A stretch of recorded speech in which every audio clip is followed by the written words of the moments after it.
Buenas tardes. Hoy es septiembre 12 de 2023. En el nombre del Padre, del Hijo y del Espíritu Santo. Amén. Ven, oh voluntad suprema, a reinar sobre la tierra. Inviste todas las generaciones. Vence y triunfa sobre todos. Luisa, pequeña hija de la divina voluntad, continúa en medio de nosotros, viviendo y difundiendo el reino de la divina voluntad. Amén. En nuestra meditación 43 vamos a ver los sentidos internos y externos. Para los que escuchan por primera vez, este estudio es basado en los escritos de la sierva de Dios, Luisa Picarreta, sobre el don de la divina voluntad. Y el método que utilizo es repetir las mismas palabras de nuestro Señor Jesús sobre el tema que tratamos. Como lo he dicho en meditaciones anteriores, entrelazo las palabras afines al tema. Y hoy, para tratar los sentidos, necesariamente tengo que hablar de aliento, alma, imagen y semejanza. Los 5 sentidos los podemos relacionar con los 5 panes que multiplicó nuestro Señor. También podemos relacionar la multiplicación de los 5 panes con nuestros actos hechos en la divina voluntad. Pues estos los hacemos con los sentidos internos y externos. Según San Beda, los 2 peces representan el Antiguo y Nuevo Testamento. Quizás no le hemos prestado atención a los sentidos, pero son la puerta por donde entra el pecado. Repito, son la puerta por donde entra el pecado. Con este conocimiento del don de la divina voluntad, lo que quiere nuestro divino Maestro es purificar y divinizar nuestros sentidos, cerrar la puerta a esa triple concupiscencia que todos tenemos. En Primera de Juan 2, 16, 17 dice: porque todo lo que hay en el mundo, concupiscencia de la carne, concupiscencia de los ojos y orgullo de la vida, no viene del Padre, sino que procede del mundo. Y el mundo pasa y también sus concupiscencias, pero el que hace la voluntad de Dios permanece para siempre. Y en Santiago 1, 13, 15, nadie en la tentación diga: soy tentado por Dios, porque Dios ni puede ser tentado al mal, ni tienta a nadie. Cada uno es tentado por sus propias concupiscencias, que le atraen y seducen. Luego la concupiscencia, cuando ha concebido, pare el pecado, y el pecado, una vez consumado, engendra la muerte.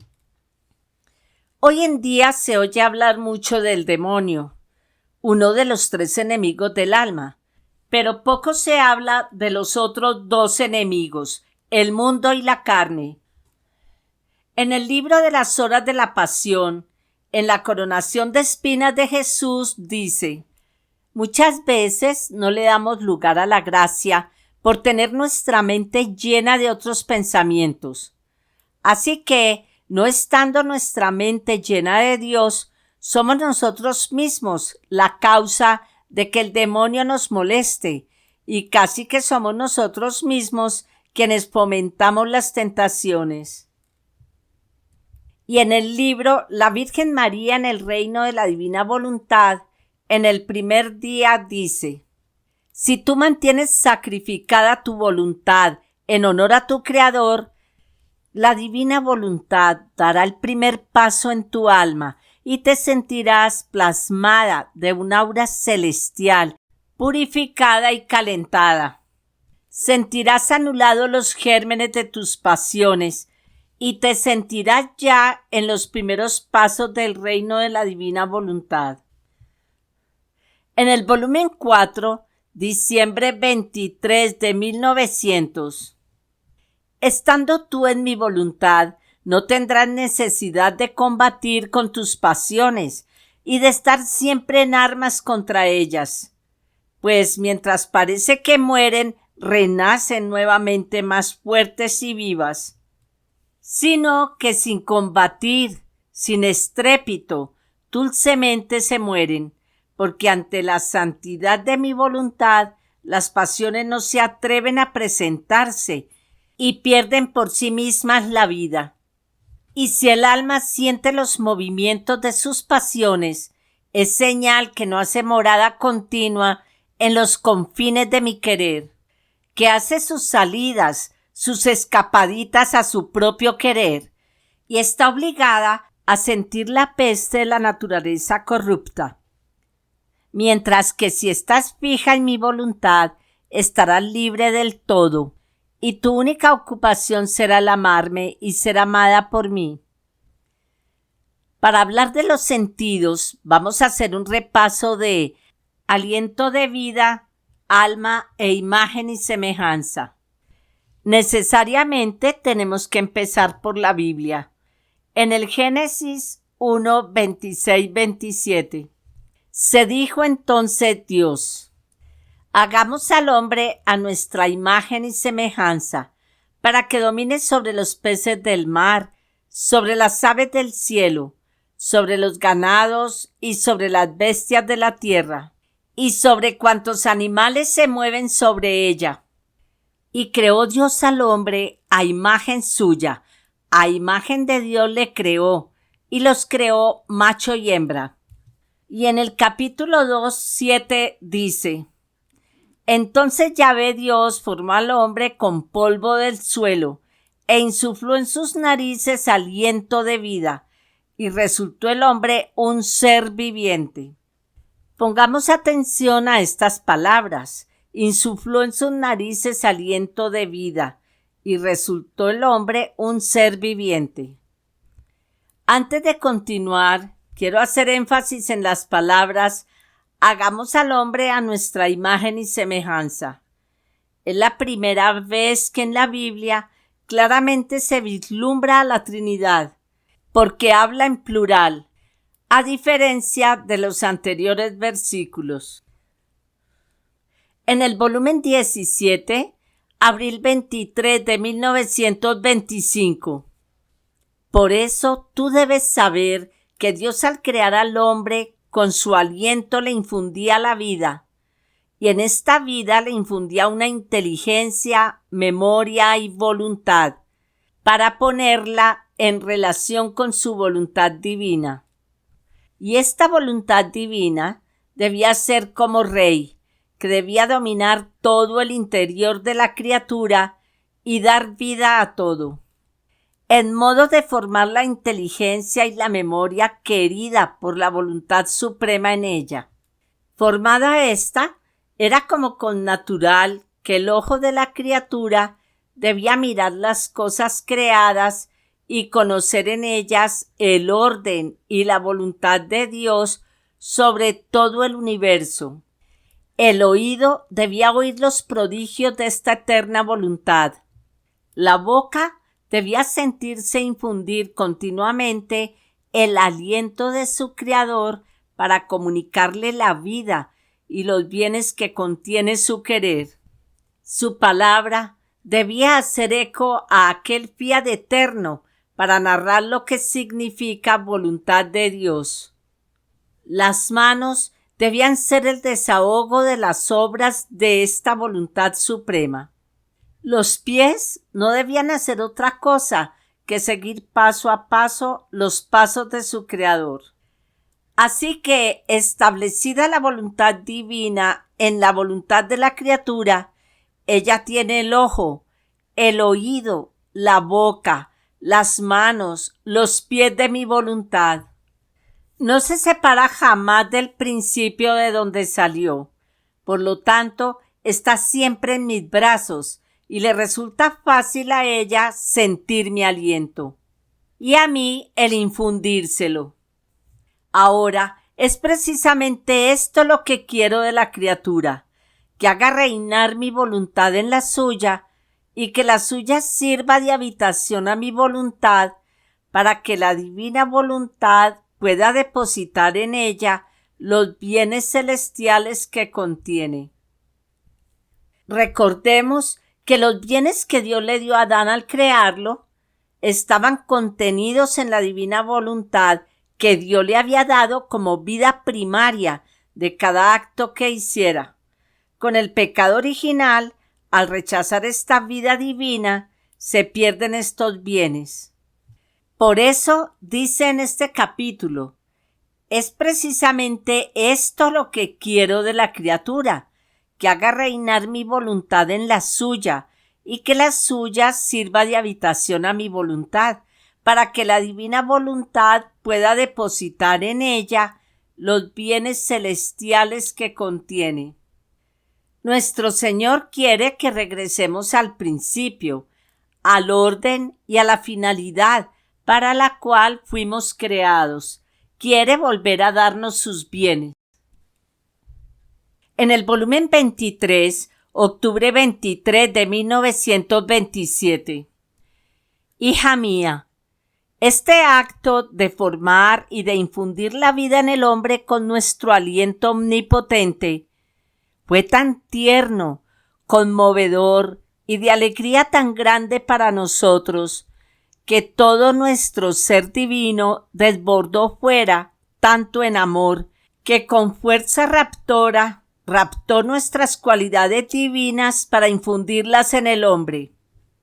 Al infundirle el respiro, todo vertimos en él, y al darle nuestro aliento, poníamos nuestro ser supremo en comunicación con él, en modo de volverlo inseparable de nosotros. Este nuestro aliento no cesó jamás, porque si en la creación de todo el universo fue nuestra voluntad la que se constituía vida de todo, en el hombre no solo se daba nuestro fiat, sino que junto con nuestro aliento se daba a él la misma vida nuestra. Y este nuestro aliento aún no cesa para continuar la generación de las otras criaturas, para volverlas inseparables de nosotros. Es tanto nuestro amor cuando hacemos una obra, que hecha una vez queda la actitud de hacerla siempre. Por eso la ingratitud del hombre es grande, porque desconoce, desprecia, ofende esta nuestra vida en él mismo. Y así como cuando se emite el aliento para respirar, se pone fuera y se vuelve a meter para poder nuevamente dar el aliento, en el acto de darle el aliento nos damos nosotros a él, y al volver a meter el aliento, metemos al hombre en nosotros, y no sintiéndolo venir en nosotros, porque su voluntad no está con nosotros, sentimos todo el peso de la ingratitud humana. Repasemos qué es el alma. El alma es una voluntad inteligente en acto. Las tres potencias del alma son inteligencia, memoria y voluntad. El padre Antonio Fortea, en su conferencia Los días están contados para los exorcistas, dice: el alma es un espíritu. En el Catecismo, en el numeral 363. A menudo, el término alma designa en la Sagrada Escritura la vida humana, o toda la persona humana, pero designa también lo que hay de más íntimo en el hombre, y de más valor en él, aquello por lo que es particularmente imagen de Dios. Alma significa el principio espiritual en el hombre. En el volumen 14, septiembre 9 de 1922. Hija mía, al crear al primer hombre, daba el principio a la creación del género humano, y después de que formé el cuerpo, con mi aliento omnipotente le infundí el alma, y con otro aliento mío podría decir, me infundí a mí mismo en el fondo del hombre para regirlo, dominarlo y custodiarlo. Así que aquel hombre formaba un reino para mí, en el cual yo como rey debía extender mis confines. Mi alegría fue a lo sumo al ver en este hombre la generación de tantos otros seres, casi interminable, que me debía dotar de tantos otros reinos por cuantas criaturas debían salir a la luz, en los cuales yo debía reinar y ensanchar en ellos mis confines divinos. Y todo el bien de los otros reinos debía redundar a gloria y honor del primer reino, el cual debía ser la cabeza y como acto primero de la creación. Pero con sustraerse de mi querer, mi reino y el suyo terminó. Y no solo eso, sino que me pisoteó y en mi lugar se puso a sí mismo a reinar, idolatrándose y formando el reino de los vicios, de las miserias, de las lágrimas. Mi alegría murió acabando de nacer y se cambió en dolor. Pongamos mucha atención a este capítulo que he repetido con frecuencia, pues nos lo debemos aprender. Es básico en este estudio, de ahí parte todo. Es el principio de cómo fuimos creados. Es del volumen 29, agosto 10 de 1931. La criatura ha sido creada y ha tenido en su principio cuerpo, alma, voluntad humana y divina, todo junto, los cuales debían hacer vida en común con sumo acuerdo. Y nuestra voluntad, que tenía el primado, debía hacerse alimentadora, conservadora y dominadora de esta criatura. En el Catecismo, en el numeral 365, la unidad del alma y del cuerpo es tan profunda que se debe considerar al alma como la forma del cuerpo.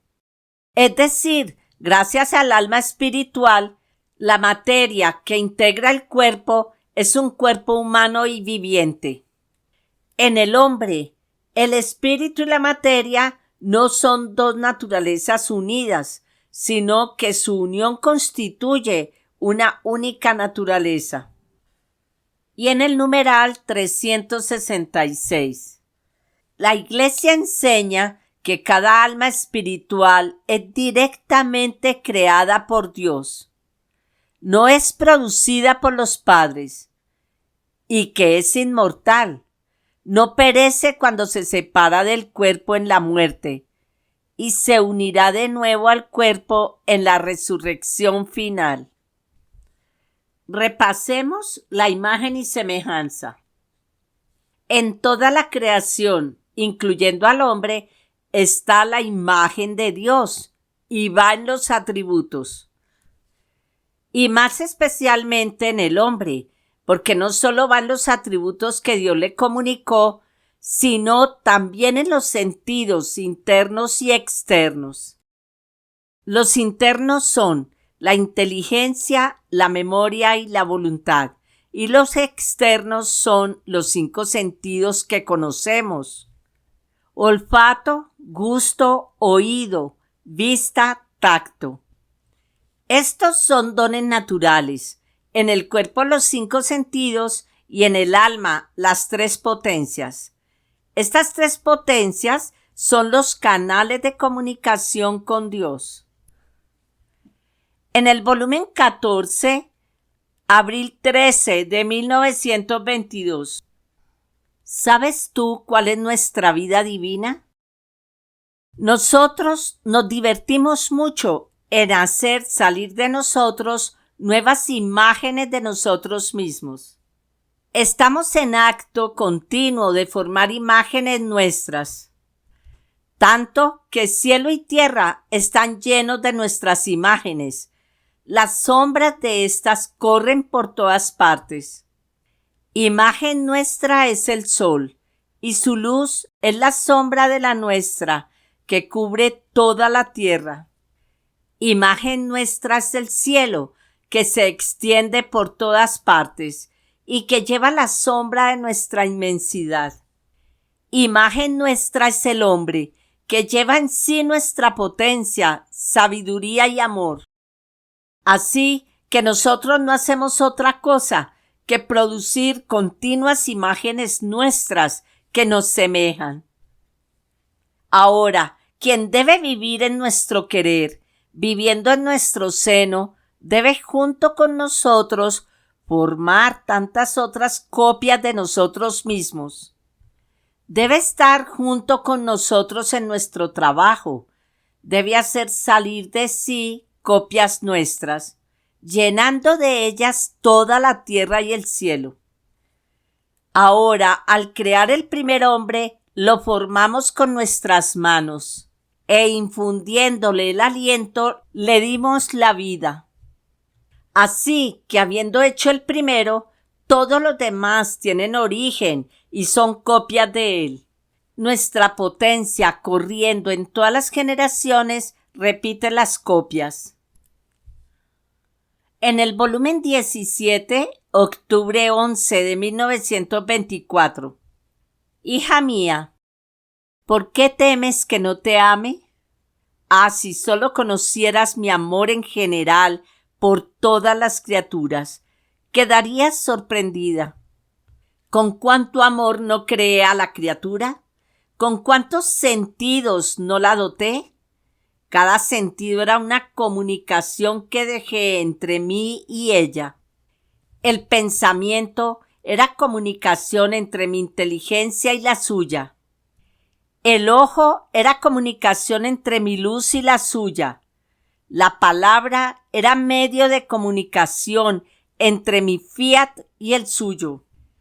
El corazón entre mi amor y el suyo.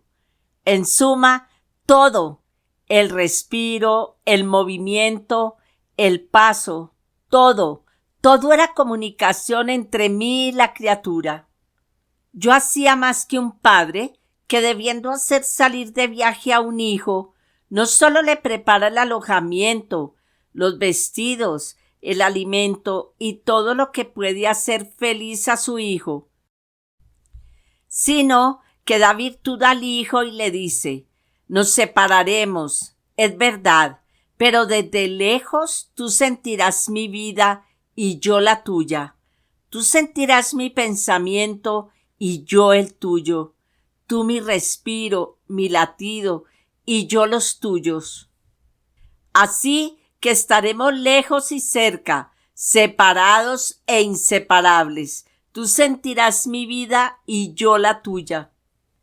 Pero esto, que no lo puede hacer un padre terreno por su hijo, porque le es imposible, lo hice yo, Padre Celestial, que mientras hacía salir a la luz a mi hijo, después de haberle preparado yo mismo la habitación de este mundo, ponía entre él y yo tal unión que yo debía sentir su vida en mí y la criatura la mía, y este es mi amor en general y por todos. En el Catecismo, en el numeral 1702, la imagen divina está presente en todo hombre, resplandece en la comunión de las personas a semejanza de la unión de las personas divinas entre sí. Y en el 355, Dios creó al hombre a su imagen, a imagen de Dios lo creó, hombre y mujer los creó. El hombre ocupa un lugar único en la creación. Está hecho a imagen de Dios. En su propia naturaleza une el mundo espiritual y el mundo material. Es creado hombre y mujer. Dios lo estableció en la amistad con él. En el libro de la Sabiduría 2:23 dice: porque Dios creó al hombre incorruptible y lo hizo a imagen de su propia naturaleza. El padre Pablo Martín, en el pequeño catecismo de la divina voluntad, dice: la imagen en el ser, la semejanza en el vivir. La semejanza va en el obrar. En el catecismo, en el numeral 2784, dice: este don gratuito de la adopción exige por nuestra parte una conversión continua y una vida nueva. Orar a nuestro Padre debe desarrollar en nosotros dos disposiciones fundamentales: el deseo y la voluntad de asemejarnos a Él. Creados a su imagen, la semejanza se nos ha dado por gracia y tenemos que responder a ella. Entonces, recordemos que la imagen va en los sentidos internos y externos. Estos son dones naturales. La semejanza, que va en el obrar, se nos da por gracia. Vamos a ver la diferencia entre don y gracia.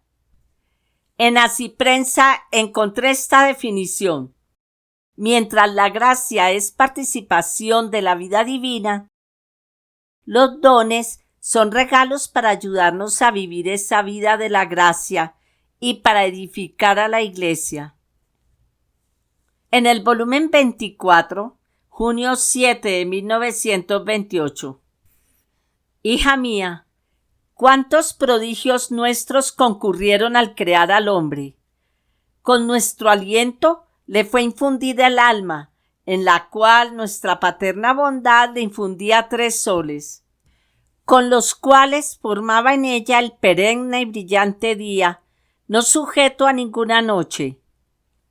Estos 3 soles venían formados por la potencia del Padre, por la sabiduría del Hijo, por el amor del Espíritu Santo. Estos 3 soles, mientras venían formados en el alma, quedaban en comunicación con las 3 divinas personas, de modo que el hombre tenía el camino para subir hasta nosotros y nosotros teníamos el camino para descender en él.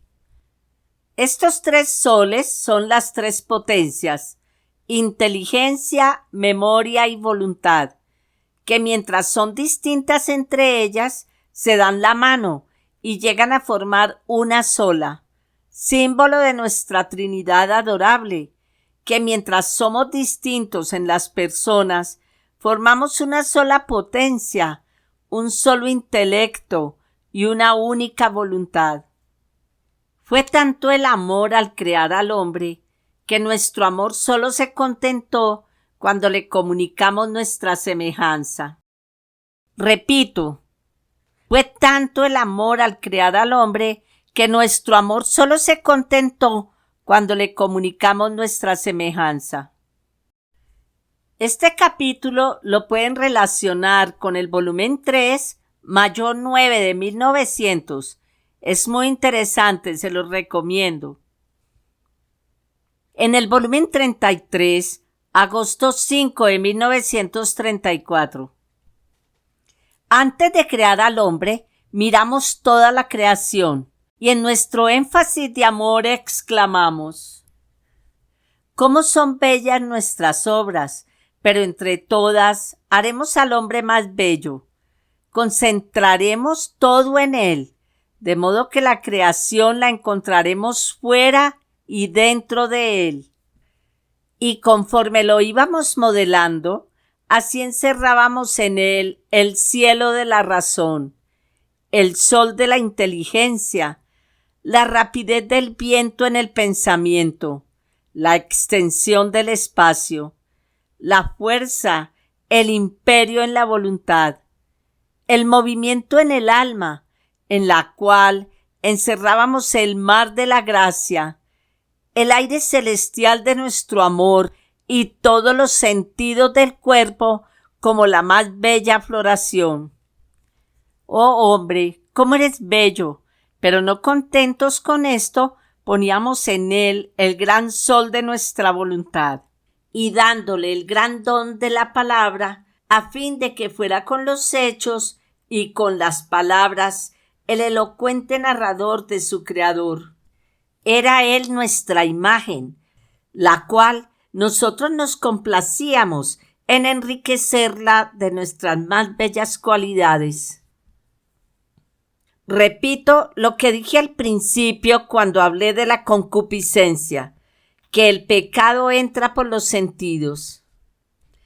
En el Catecismo, en el numeral 377, el dominio del mundo que Dios había concedido al hombre desde el comienzo se realizaba ante todo dentro del hombre mismo como dominio de sí.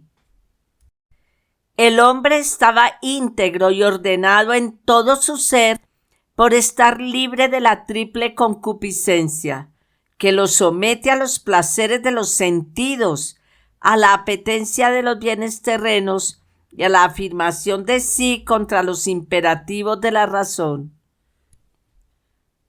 En el volumen 5, junio 15 de 1903, quien se sirve de los sentidos para glorificar a nuestro Señor, conserva en sí su obra creadora.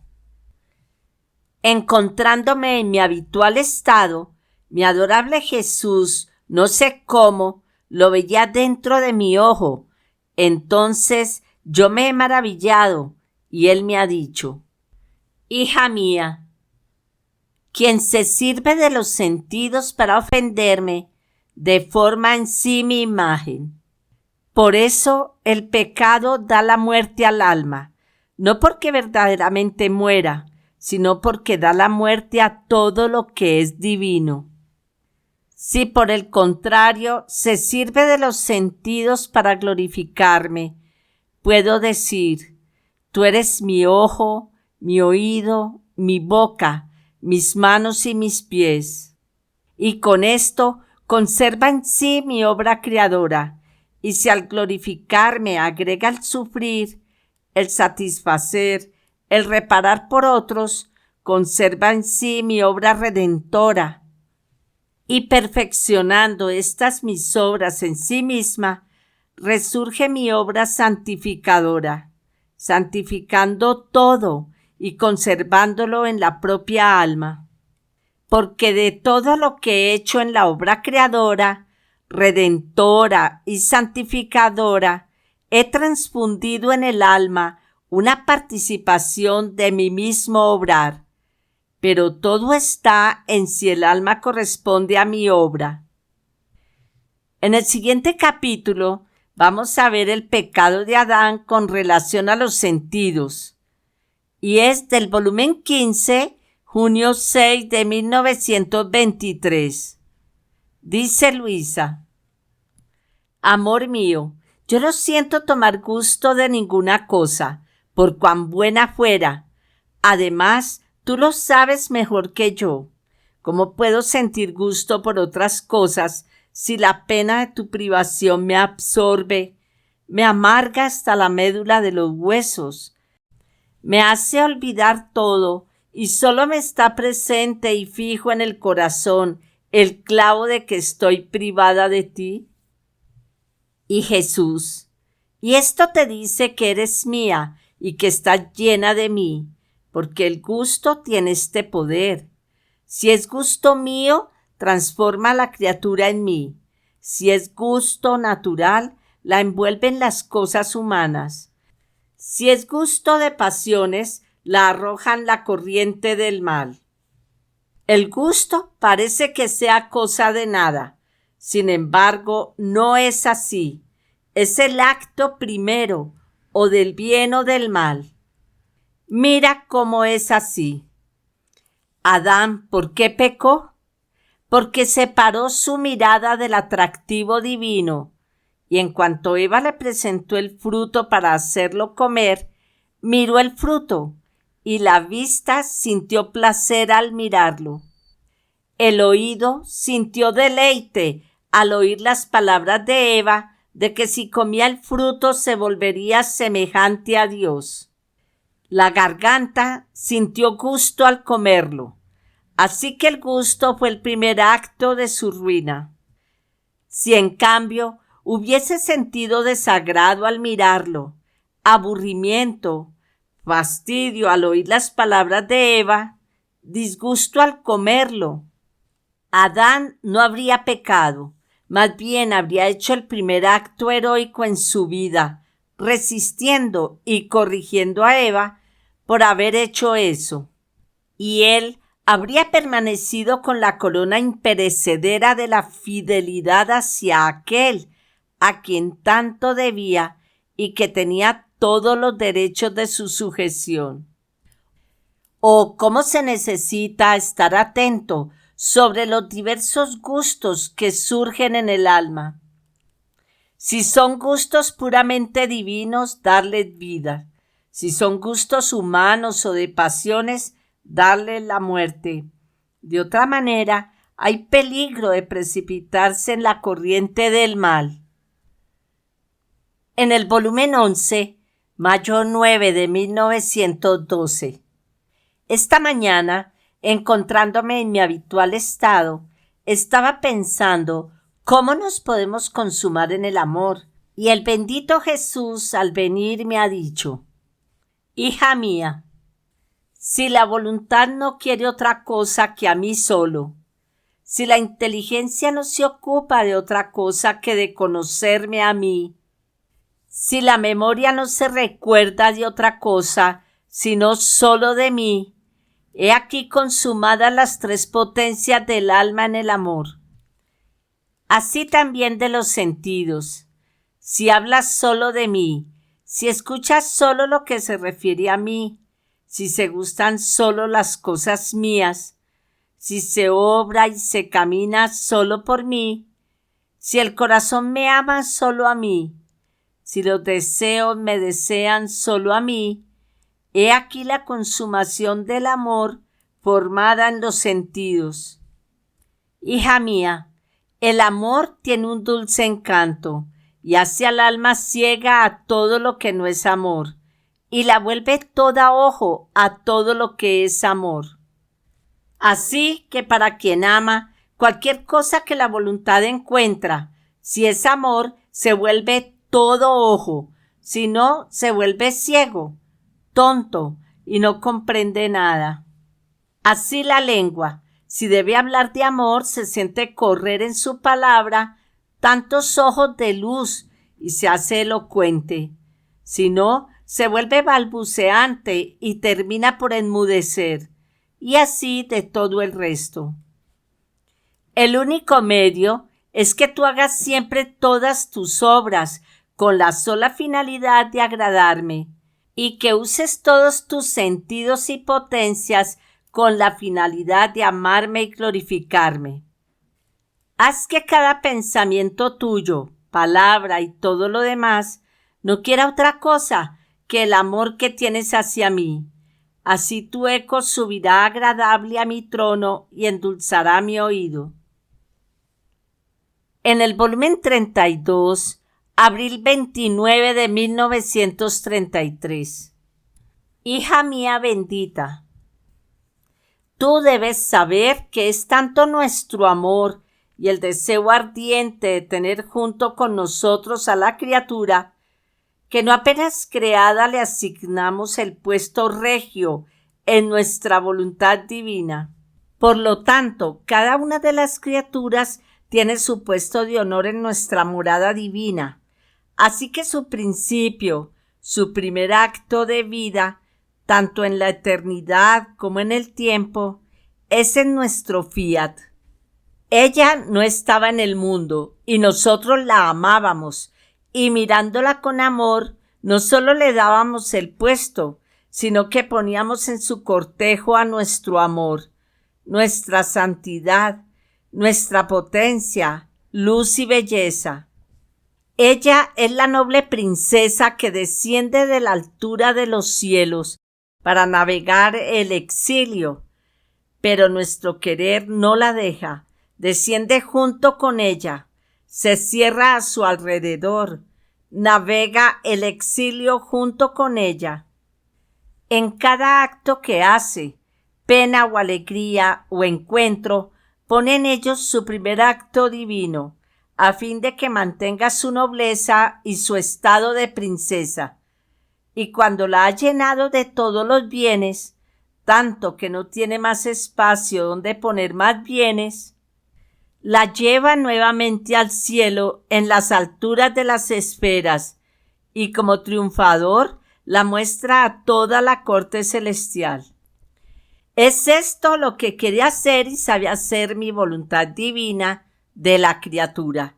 Pero con nuestro dolor vemos que en cuanto desciende en el exilio, no piensa más en su puesto regio, ni en la nobleza de su origen, y quisiera desvincularse de nuestra voluntad, que más que tierna madre, la lleva estrechada entre sus brazos, y sirviéndose de las puertas de los sentidos que le hemos dado, desciende en lo bajo de su voluntad humana.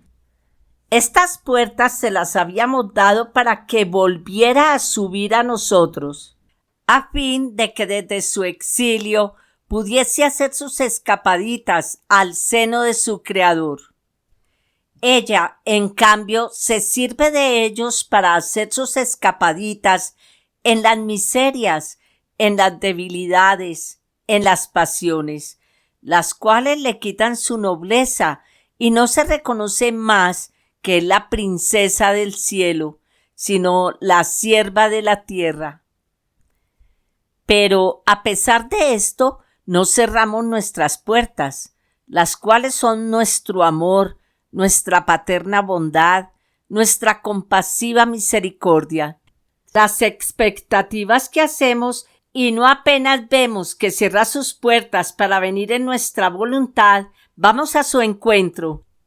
Abrimos las nuestras y mirándola de bella fea, con los vestidos de princesa desgarrados, sucios, no le hacemos ningún reproche, sino con compasión toda paterna le decimos: ¿dónde has estado? Pobre hija, ¿cómo te has reducido? ¿Has visto cuánto mal has hecho con vivir en lo bajo de tu voluntad humana, desunida de la nuestra? Has caminado sin guía, sin luz, sin alimento, sin defensa. Por eso no lo hagas más, a fin de que encontrándote rehagas el bien perdido. Nosotros lo sabemos, que la criatura sin nuestra voluntad divina no puede hacer ningún bien. Es como si quisiera ver sin ojos, caminar sin pies, vivir sin alimento. Por eso sé atenta en no salir jamás de mi querer divino, si quieres encontrar la fuerza, la luz, el apoyo y a tu mismo Jesús a tu disposición. En el volumen 3, febrero 16 de 1900. La mortificación debe ser el respiro del alma. Así como al cuerpo le es necesaria la respiración y del aire bueno o malo que se respira, así queda infectado o purificado. También por la respiración se conoce si está sano o enfermo el interior del hombre. Si todas las partes vitales están de acuerdo. Así el alma, si respira el aire de la mortificación, todo estará en ella purificado. Todos sus sentidos sonarán con un mismo sonido concordante. Su interior exhalará un respiro balsámico, saludable, fortificante. Pero si no respira el aire de la mortificación, todo será discordante en ella. Exhalará un respiro maloliente y nauseante. Mientras está por domar una pasión, otra se desenfrena. En suma, su vida no será otra cosa que un juego de niños. Siempre dejo capítulos muy especiales para cerrar la meditación con broche de oro. En el volumen 36, abril 12 de 1938. Quien vive en mi querer tiene el dominio sobre todos, y nosotros la amamos tanto que la hacemos llegar a dominarnos a nosotros mismos. Y gozamos tanto al ver la pequeñez de la criatura dominarnos, que sentimos alegrías insólitas, porque vemos que nuestra voluntad domina en la criatura, y ella domina junto con nuestro querer. Y oh, cuántas veces nos hacemos vencer, y muchas veces es tanta nuestra alegría que hacemos vencer nuestra voluntad en la criatura antes que en nosotros mismos. Además de esto, convivir en nuestro querer, a su continuo contacto, adquiere los sentidos divinos, adquiere la vista larga. Su luz es tan penetrante y clara que llega a fijarse en Dios, en el cual ve los arcanos divinos. Nuestra santidad y belleza le son palpables, las ama y las hace suyas. Con este ojo de luz, donde quiera encuentra a su Creador. No hay cosa en la cual no lo encuentre. Y Él, con su majestad y con su amor, envuelve a la criatura y le hace sentir cuánto la ama. Y oh, las alegrías indescriptibles de ambas partes al sentirse amada y amarlo en cada cosa. Adquiere el oído divino y de inmediato escucha lo que nosotros queremos. Está siempre atenta a escucharnos. No hay necesidad de decir y volver a decir lo que queremos. Basta una pequeña señal y todo está hecho. Adquiere el olfato divino y con solo olfatear advierte si lo que la circunda es bueno, santo y si pertenece a nosotros. Adquiere el gusto divino, tanto que a saciedad se alimenta de amor y de todo lo que es cielo. Finalmente, en nuestro querer adquiere nuestro tacto, de manera que todo es puro y santo. No hay temor de que el más mínimo aliento pueda ensombrecerla. Toda bella, hermosa y encantadora es la criatura que vive en mi fiat. En cambio, quien solamente está resignada no vive con nuestro continuo contacto. Se puede decir que no sabe nada de nuestro ente supremo. Su vista es muy débil y enferma. Le hace mal si quiere mirar.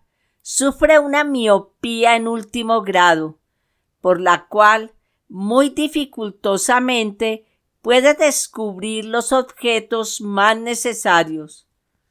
Con mucha dificultad escucha, y cuánto se necesita para hacerla oír, si es que nos escucha. El olfato, el gusto, el tacto, olfatean lo que es humano. Se alimentan de lo que es tierra y sienten el tacto de las pasiones, la dulzura de los placeres mundanos.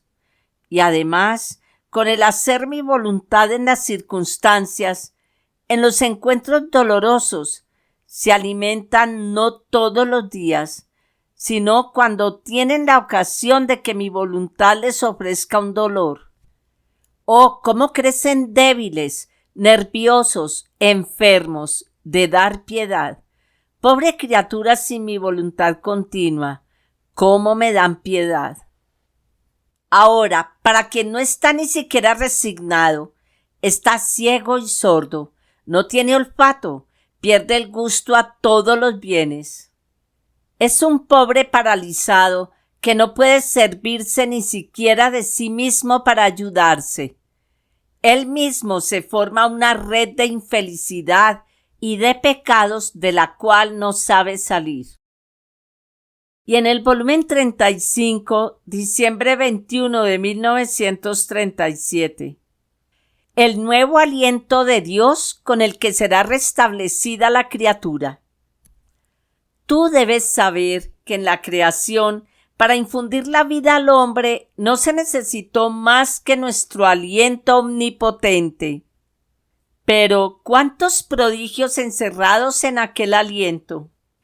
Creamos al alma dotándola con las tres potencias, verdadera imagen de nuestra Trinidad adorable.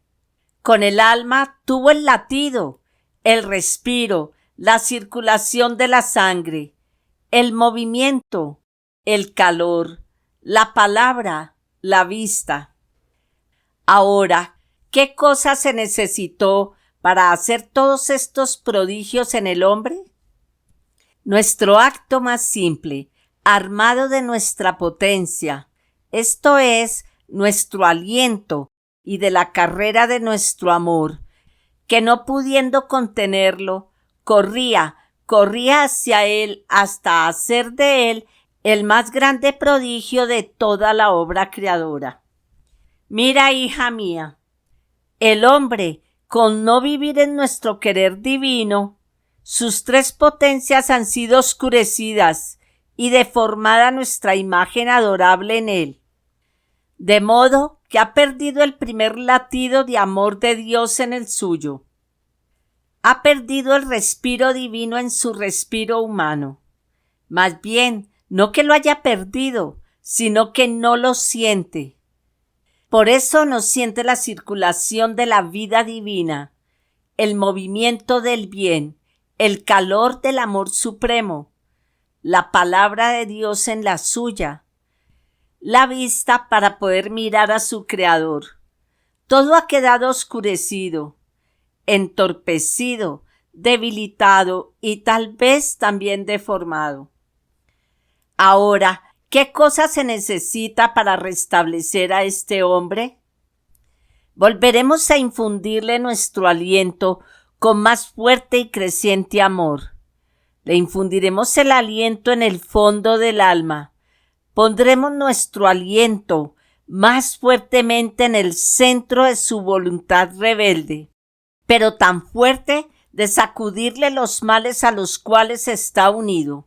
Sus pasiones quedarán aterradas y aterrorizadas ante la potencia de nuestro aliento.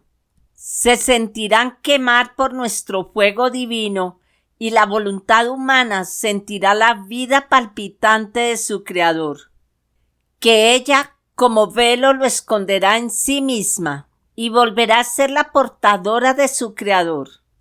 Oh, cómo se sentirá feliz.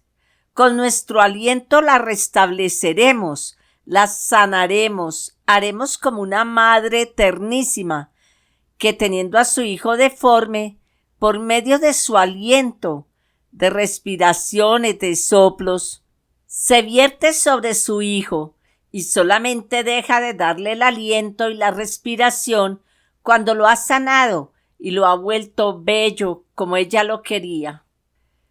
La potencia de nuestro aliento no lo dejará. Solo dejaremos de dárselo cuando lo veamos regresar a nuestros brazos paternos, bello como nosotros lo queremos.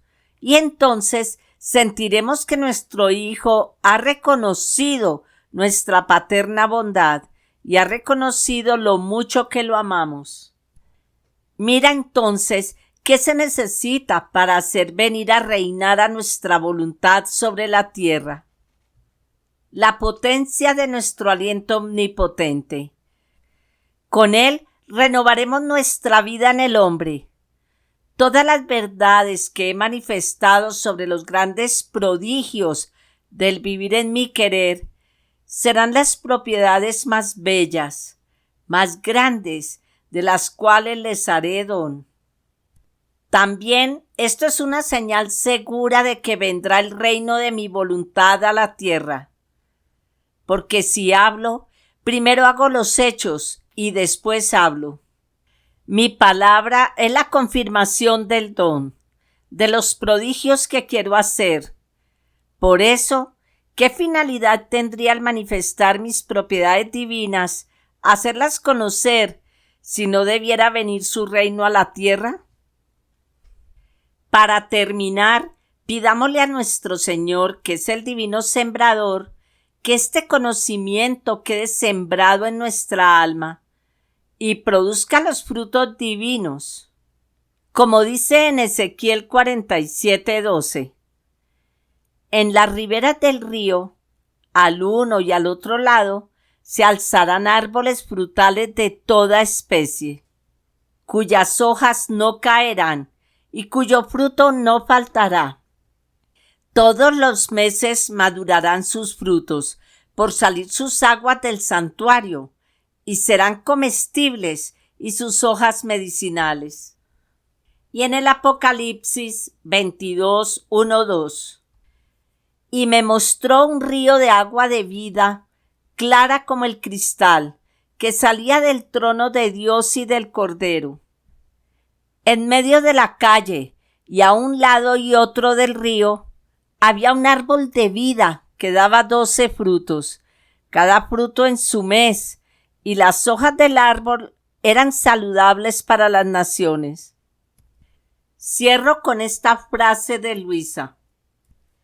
¿En qué aprovecha a una piedra preciosa ser pura si no está resplandeciente para atraer las miradas de aquellos que la miran? En la voluntad de Dios siempre.